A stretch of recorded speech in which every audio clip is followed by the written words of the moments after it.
is the end for you. What are you doing? Open this door, please. And what do you mean by the end? I just turned off the breaker downstairs. Now the elevator won't work, and you can't get down from the second floor. What? What are you talking about? I'm heading out on a 7-night, 8-day trip with my friends. The fake mom can starve on the second floor. Hey, stop joking and open the door. I could open it, but you can't get down to the first floor by yourself. Your smartphone and computer are downstairs, so you can't call for help. Dad's on a business trip and won't be back for 3 months. The situation looks pretty hopeless. My husband's daughter, Emily, really left me, a wheelchair user, stranded on the second floor and went on her trip. This was crossing a line. A week later, when Emily returned home, she felt something was off as she climbed the stairs. Why are you looking so chipper? It seemed Emily couldn't grasp the situation, so I decided to explain it to her. This would probably be my last lesson to her as a mother, so I took my time explaining carefully. My name is Jennifer. I'm a 34-year-old programmer, just a regular person with a job, a marriage, and kids. But there's one thing that sets me apart. I've been wheelchair-bound since a traffic accident in middle school. When the accident happened, I was unconscious for 3 days and bedridden for treatment afterward. When I woke up, I didn't realize for a while that my legs had stopped working. I only knew my legs were paralyzed when my mom broke the news to me. Mom, when will I start rehab? I want to play basketball again soon. If I take it easy, I might lose my spot on the team.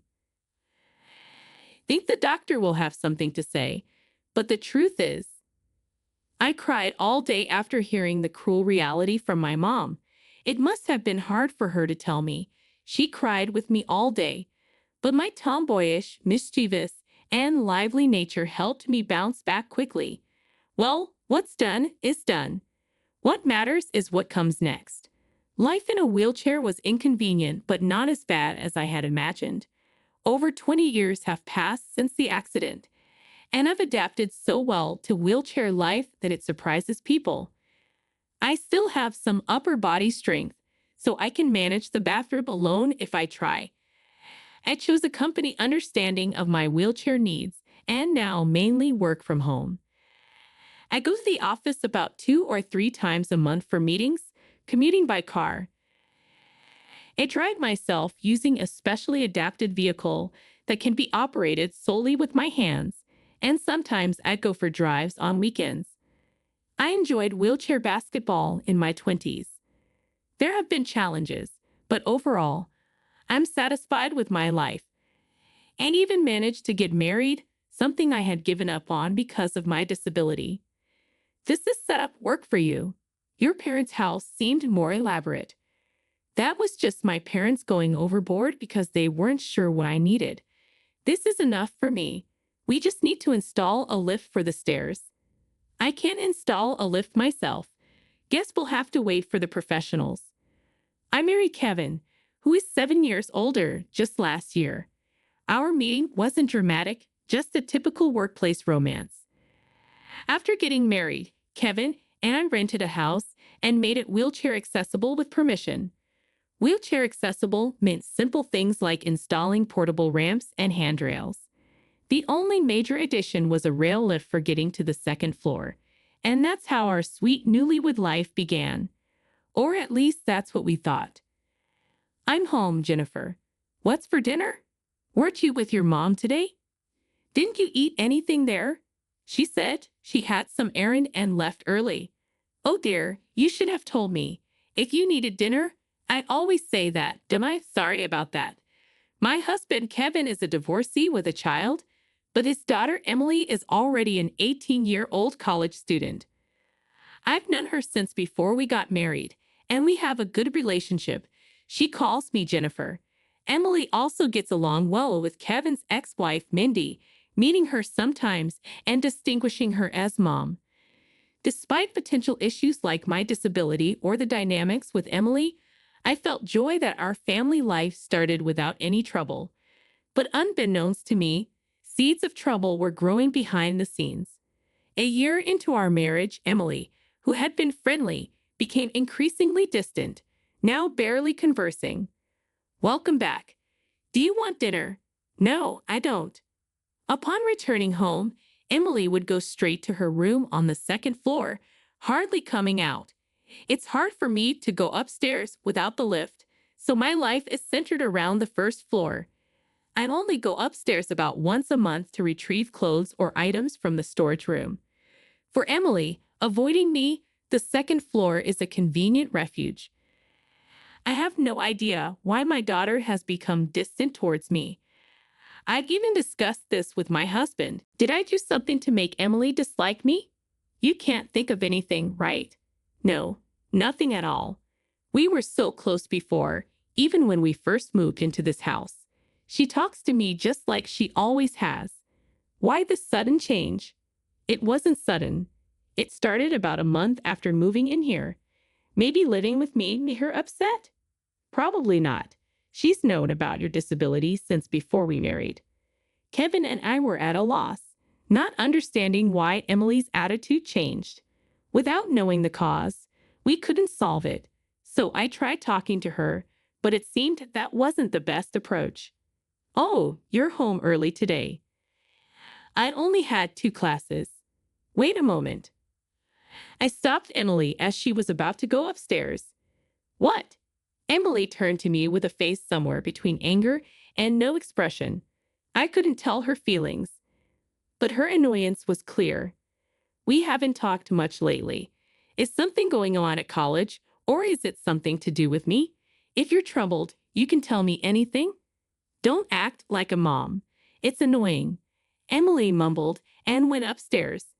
I thought I must have misheard. It was hard to believe she would say something so cruel. I convinced myself it was a misunderstanding, trying to ease the shock. That night, I discovered the reason behind Emily's coldness and reported it to Kevin. "It seems I'm the cause," she said. "Don't act like a mom. It's annoying." "What?" Emily said that. Kevin was furious, leading to a family meeting. After hearing my side of the story, my husband loudly called for our daughter from the bottom of the stairs. Summoned by her father, she came to the living room with a sulky expression and sat down. "Emily, I heard you said something awful to Jennifer." "Why would you say that?" "Jennifer, she's not my mom. She's just a fake mom to me. Isn't this how you treat a fake mom?" "How can you say that?"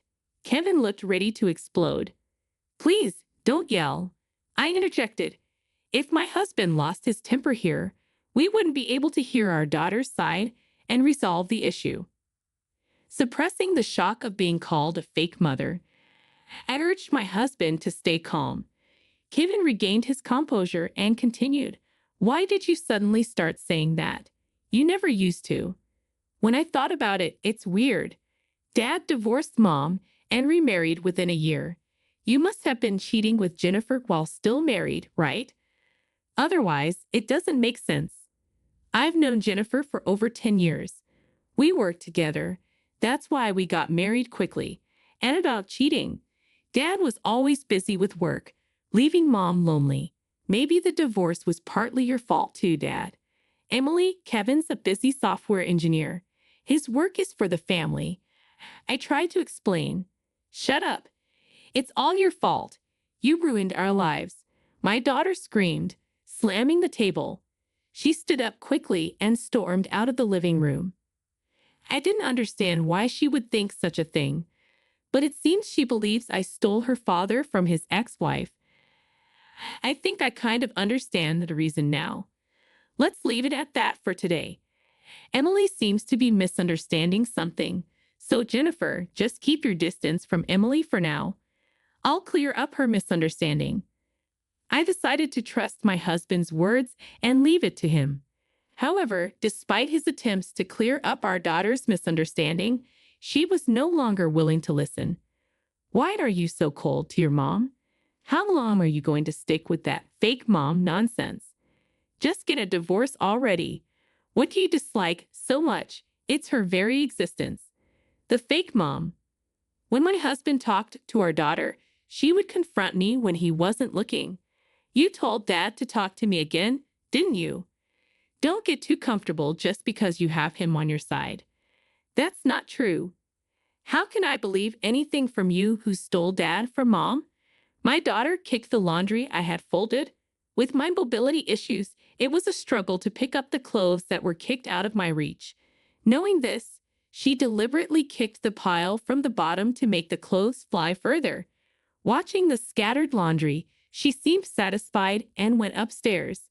While I picked up what I could reach, my husband would scold our daughter, who would then take it out on me. This pattern had become the routine. To resolve my daughter's misunderstanding, we needed to keep talking, so this cycle would likely continue. However, just when I was preparing to keep dealing with my daughter patiently, my husband's long business trip was unfortunately scheduled. I'm sorry to leave you two alone while this is still unresolved. It's work, so it can't be helped. Maybe the company thinks it's okay because I'm too tough. Maybe I should be the one apologizing to you. It's okay if resolving things with Emily gets pushed back 2 or 3 months. I sent my husband off with a smile, not wanting to worry him more than necessary. Honestly, I felt uneasy about being alone with my daughter for 3 months, but there hadn't been any physical violence, so I shouldn't be overly anxious. That's what I thought. But my daughter's behavior escalated quickly once my husband was out of the house. 3 days after he left for his business trip. Why is the picnic blanket here? Maybe Emily was using it, but she seemed to have left earlier. Decided it was okay to tidy up the picnic blanket and took it to the storage room upstairs. As I went upstairs, I heard the front door open. Is Emily back already? Curious about my daughter, but continuing to the storage room. Placed the picnic blanket inside. Suddenly, the door to the storage room slammed shut. This is the end for you. What are you doing? Open this door. It seemed I had fallen into my daughter's trap. She was holding the door from the outside, and I couldn't budge it from my wheelchair. However, the storage room door didn't have a lock.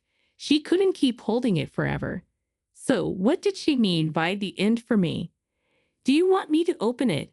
I'll open it soon. But first, just listen to me.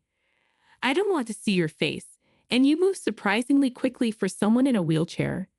She locked me in the storage room to avoid any retaliation from me. Indeed, being physically trained in basketball, I can understand her caution. But apart from that, her decision wasn't very wise. Do you think I'm going to hit you? And what do you mean by the end? Just turned off the breaker downstairs. Now the elevator won't work, and you can't get down from the second floor. What? What are you talking about? I'm going on a 7-night, 8-day trip with my friends. So I'll help you in a week. Starve on the second floor. Fake mom. Hey, stop joking. Open the door. I can open it, but you can't get down to the first floor alone. Your smartphone and computer are downstairs, so you can't call for help.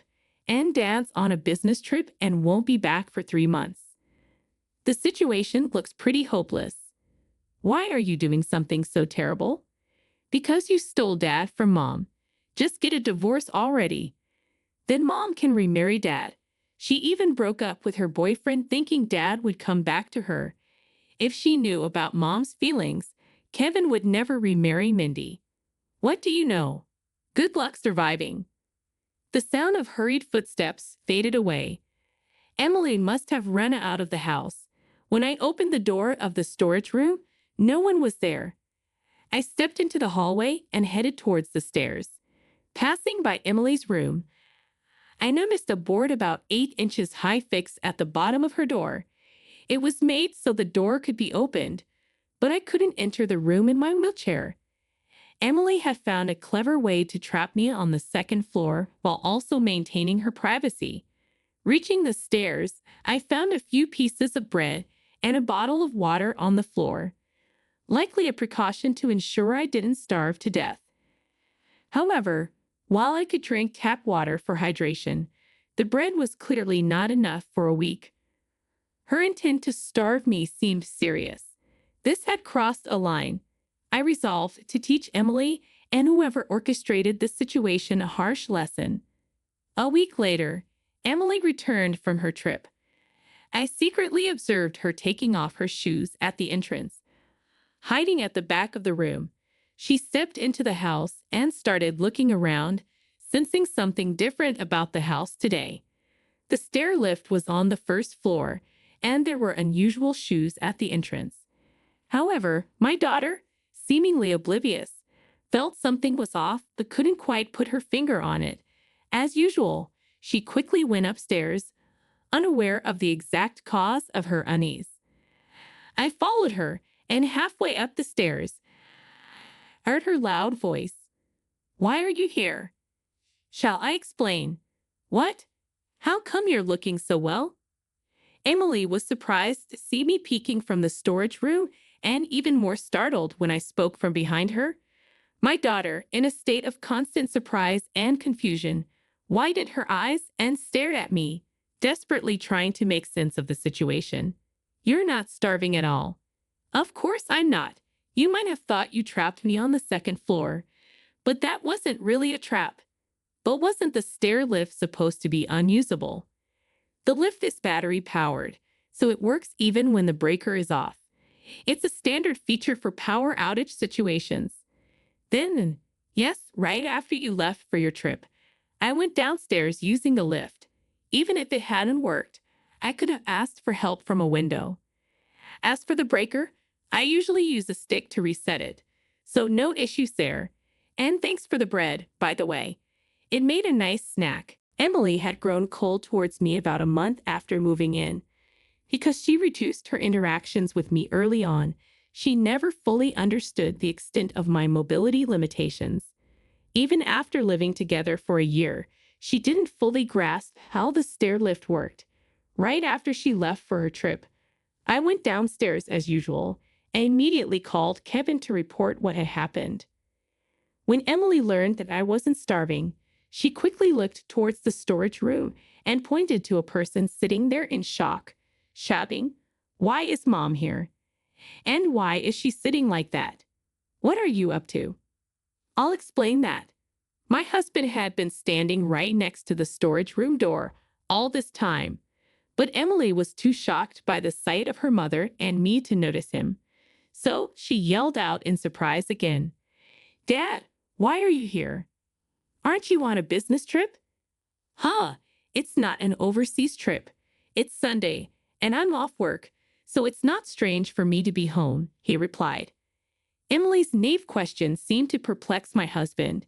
At 19, and with only part-time job experience, she had assumed that a long-term business trip meant he couldn't come home often.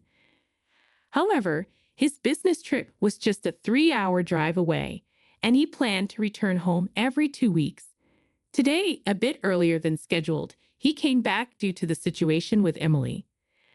"I heard from your mother about the nonsense you've been up to in telling me to divorce. Yes, it's all because of this fake mom. If she wasn't here, Mom and Dad could remarry. I'm never getting a divorce, and I won't remarry Mindy."